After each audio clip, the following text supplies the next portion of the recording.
Hi everyone, it is Christina Pridie here, better known as the Seamless Knitter here on YouTube. You can find me on Facebook and Instagram.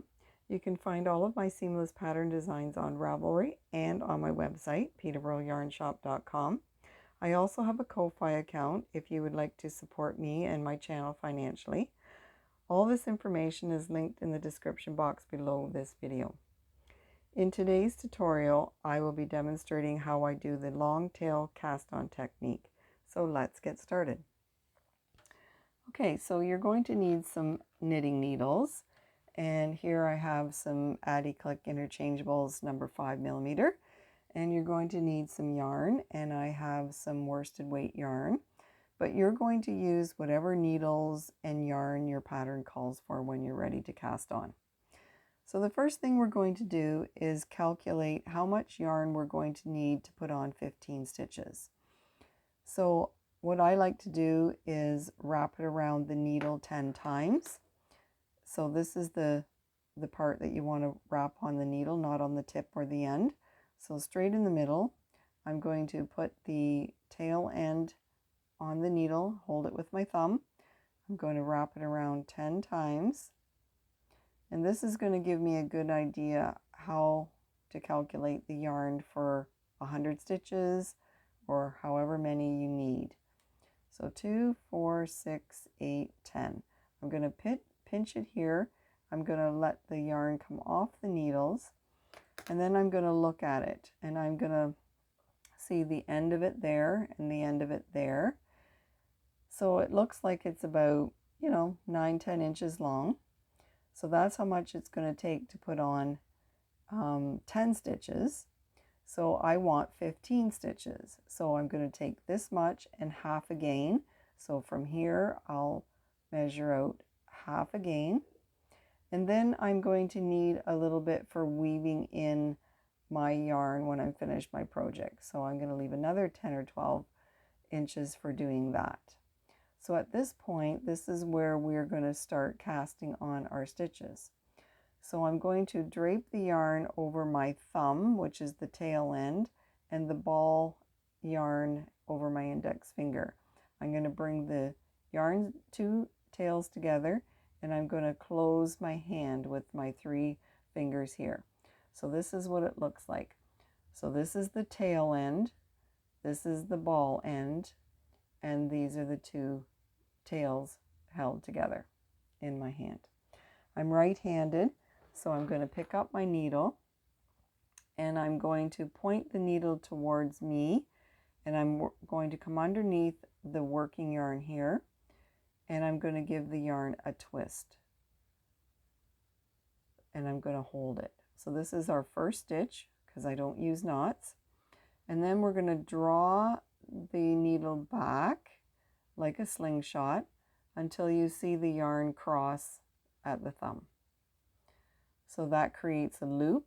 So the needle is going to go into the thumb loop, over to the index finger. We're going to, from underneath, pick up that yarn.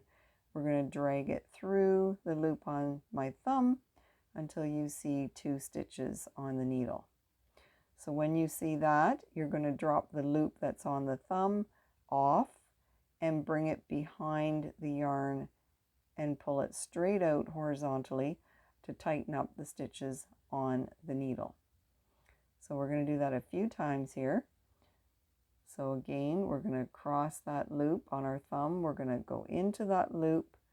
We're going to pick up the yarn from underneath on our index finger. We're going to bring that yarn through the loop on the thumb until you see the next stitch pop up on the needle. And now we have 3. We're going to drop that loop off the thumb.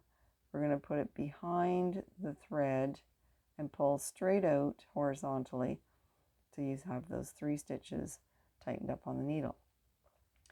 So we're going to just keep doing this until we have 15 stitches on the needle. And I'm going to keep doing it in a slow motion so you can see how I'm doing it. But this part here, when you drop the loop off your thumb and pull straight out, is very important because you want to be in the same position to continue on casting on. a lot of people make the mistake of dropping the yarn. So they'll do this, but then right here, they'll pull down on both of them like that. And then your hand is out of position. So you have to reposition every single stitch. So you take your fingers, you split the two strands, you grab the tails with your hands, and then you're in position again. But you try not to do that because it takes time and to get all ready to do each stitch. So if you can just get in a rhythm of doing them like this, it's so much easier and you get a better, the tension is better and it just flows nicely from one stitch to the next.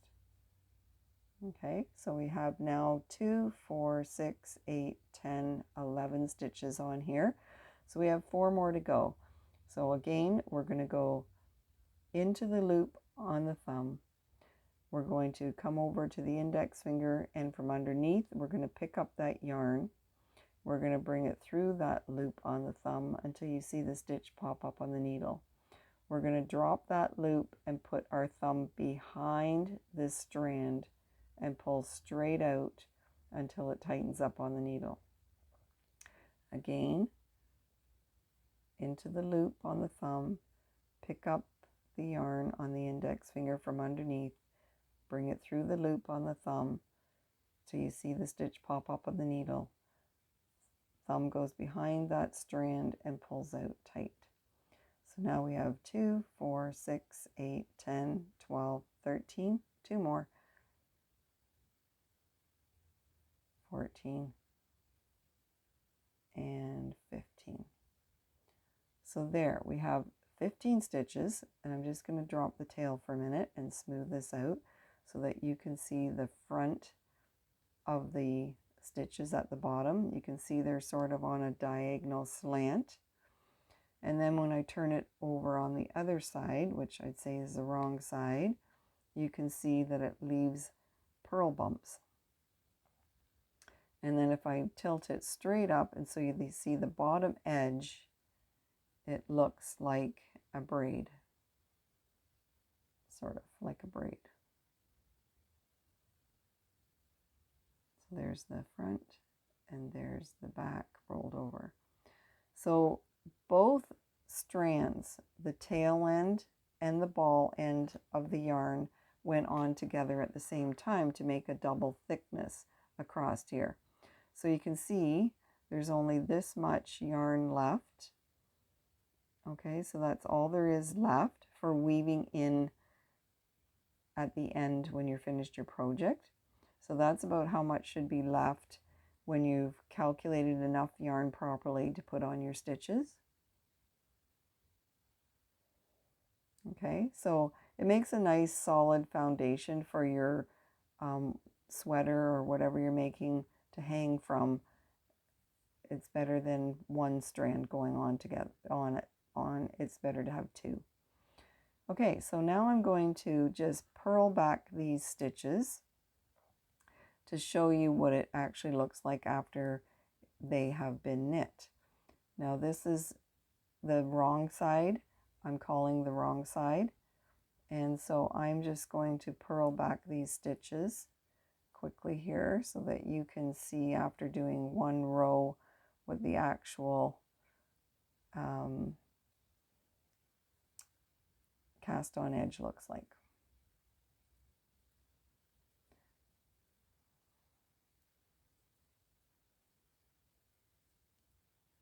And I'm just purling.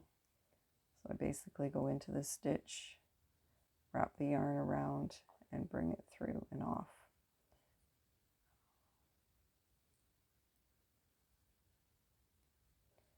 Okay. So that was a purl row. So I'm just going to turn it around and show you what the other side looks like. Okay. So I'll bring it down on the wire so that you get a better look at it. So there's what it looks like after one row of knitting has been done. So you can see that's the good side.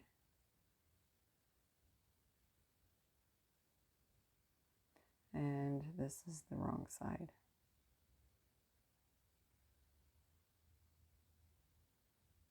Okay, so that's the long tail cast on technique. So there you have it. If you found this tutorial helpful, please save it to watch later, share it with your friends, give it a thumbs up, subscribe to my channel, hit the bell to be notified of the next video or tutorial release. If you have any questions or suggestions, please leave them in the comments below this video and I'll be happy to answer them. Thank you for watching and supporting my channel. Happy knitting!